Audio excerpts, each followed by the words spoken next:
Hi guys, welcome back to my vlog. So for today's video, i-unbox natin itong nabili nating filter. Ang tawag ito, zero water 5-stage advanced filtration. So pinifilter niya yung tubig. Yan, so bakit ako bumili nito? Kasi nga po para makatipid ako sa pagbili nito. Kasi yung tubig po dito guys, may deposit. So magkano ba yung bili ko dito? Basta parang nadodoble kasi yung ano ko, yung gastos, gano'n. May deposit kasi siya. So para makatipid ako, bumili ako nito. Ayan, so unbox na natin siya guys.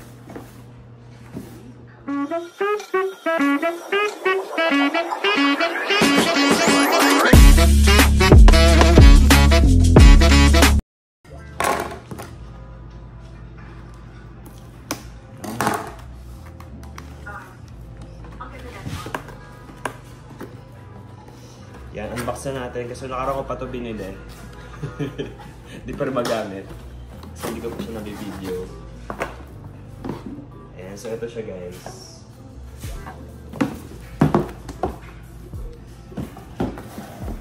Yan, kasi nakukulangan ako guys sa tubig.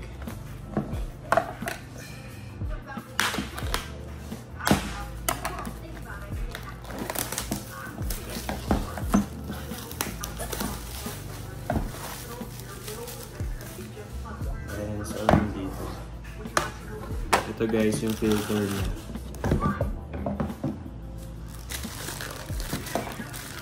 Tignan natin kung mas makakatipid ba ako dito. Kasi pinapalitan din daw tong filter na to.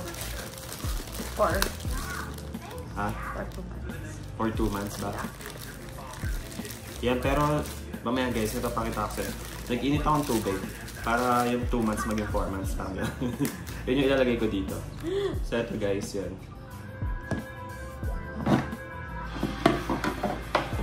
Siya. Tapos parang ito yung ano niya, dito malalaman yung kung ano na siya tawag dito. Kung pwede, kung dapat nang palitan ba tong filter na to. Dito yun guys. Yeah, so yun lang yun. Ito lang dito. Yun guys, ito lang yung laman niya. Ay, sabi dito pag 006 na. Basta may kita daw dun sa ano. Makikita dito sa timer ba to? Tester, TBS tester daw ang tawag dito. Ayan, basta sasabihin niya dito kung dapat nang palitan ito. Yan guys. So, sige guys, pakita ko sa inyo kung paano ko gamitin ng tubig. Yan guys, so ito gininit kong tubig. Malaki siya. So yun yung ilalagay ko dito. So hugasan muna natin ito.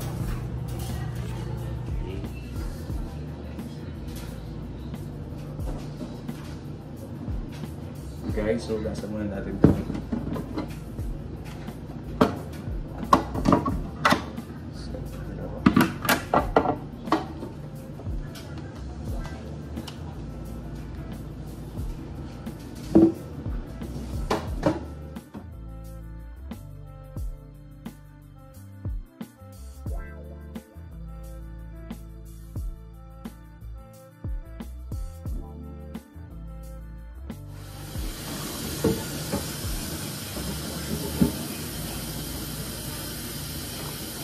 Ayan guys, bisahin natin.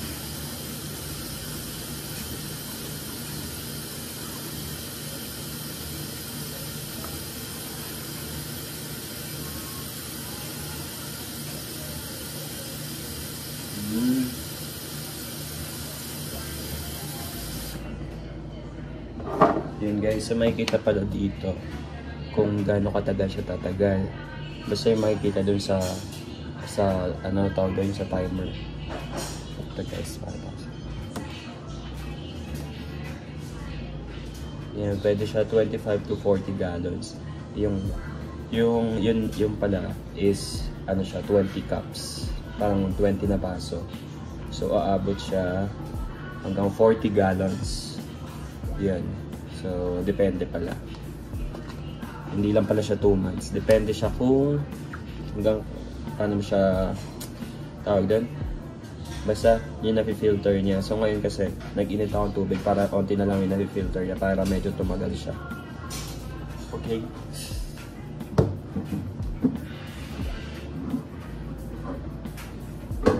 guys, So lalagay na natin tong filter.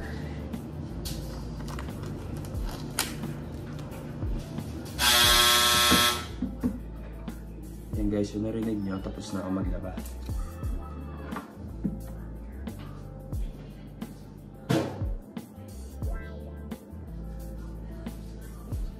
Ito guys. So paano ko siya lalagay?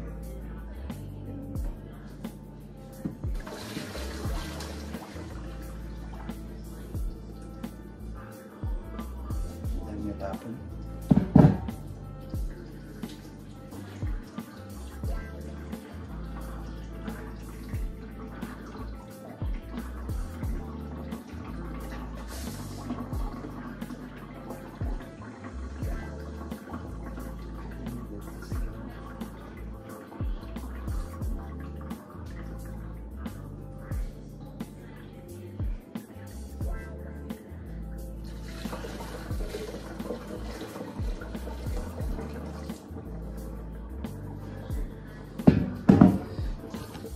Tignan nyo guys. Ano sa camera? Ayan, bumababa pa lang yung tubig.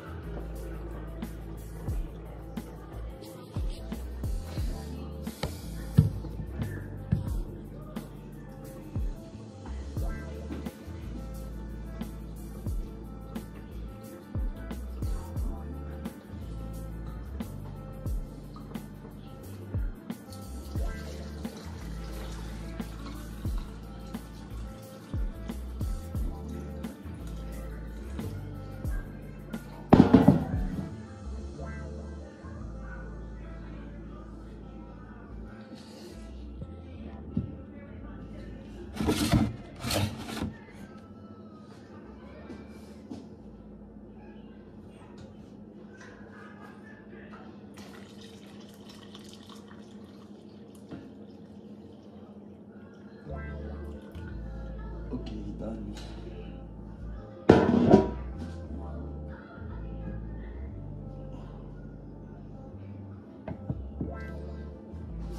Guys, hanggang saan na nakuha niya? Ay, napuno pala siya. Nice.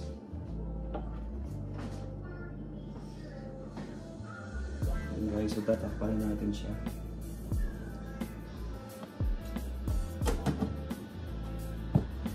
Yan, try natin yung ito. Lalagyan mo itong battery. Yan, on na siya.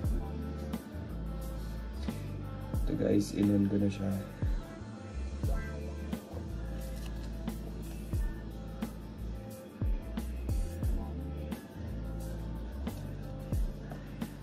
Yun guys, sabi pala dito, ayan, may nakalagay. Saan ito? 00201 ito. So, MA, pag 002 to 050, abot siya ng 40 gallons or more. So, itong jar na to is 20 cups daw siya. Yan, tapos pag 051 to 200, abot siya ng 24 to 40 gallons. 201 to 300, 15 to 20. 300 na, tapos ito 8 gallons na lang. So, basta pag nag-002 siya, ibig sabihin na kailangan palitan na yung filter. Sabi 006 dapat. Yan. So, check natin. So, nakalagay dyan 00. So, dito siya nilalagay. Yan. Yan guys, lagay natin.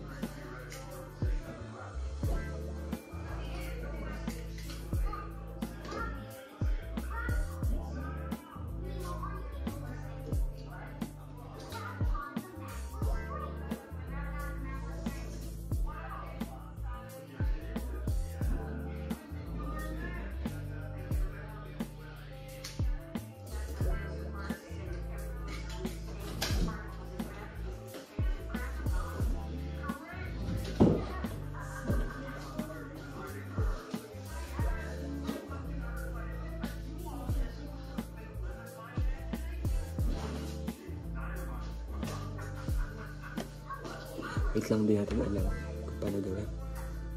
Wait guys, so ito-test muna natin yung ordinaryong tubig na nandito. Magagaling dito. check natin.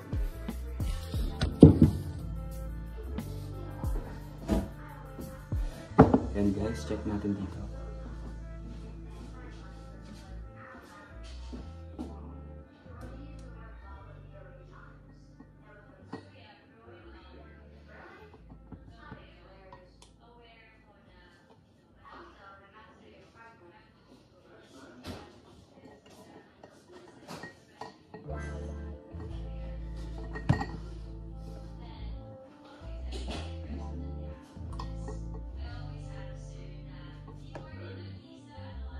Yan guys, one lumabas is ito. Yan guys, one lumabas ay sa ordinaryong water. Nakita niyo ba? 161. 161 ang nakalagay. Yan, 161 guys yung nakalagay. Hindi makita eh. Yan, 167. Kita nyo ba? 167. So, ang sabi dito, kapag 167, ibig sabihin, parang pwede naman palang inumin yun. Pwede inumin. Pwede palang inumin yun. So, check naman natin guys. So, ito. May tubig na. Yun guys, ito try naman natin yung tubig na dito.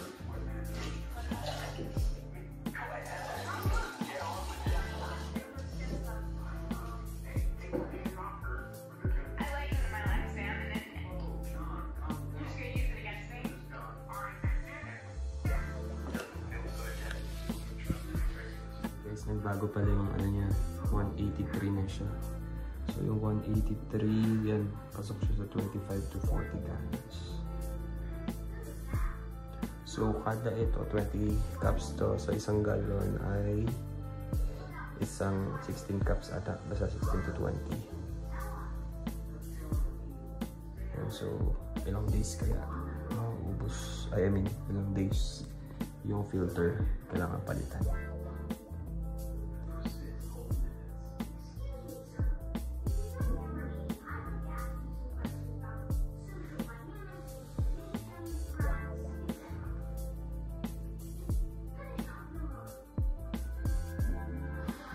Eh guys, hindi ko pa na-gets. So kapag 0001 and so meets FDA standards for TDS levels in purified bottled water. So ibig sabihin mas ano to? Ano to? Expected quantity of 0 water per filter. Hindi ko gets. 002.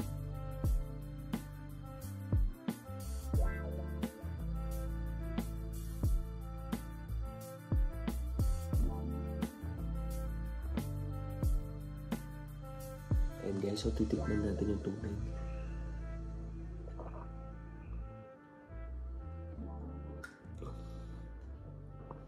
Wala naman siyang lasa. Okay naman siya. Ayan, bilhin na rin kayo. Ayan guys, so dito pala siya nilagay sa loob ng kwarto ko. Para dito na lang din ako iinom. Para di na ako lalabas. Siya.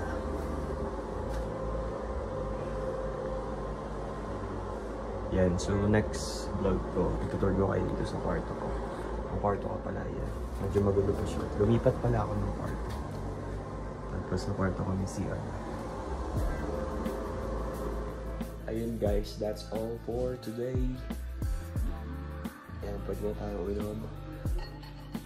Tignan natin kung mas makakatipid tayo dito. Or sasakit siya natin. Yan, so malalaman niya sa next vlog ko. That's all for today guys. Bye.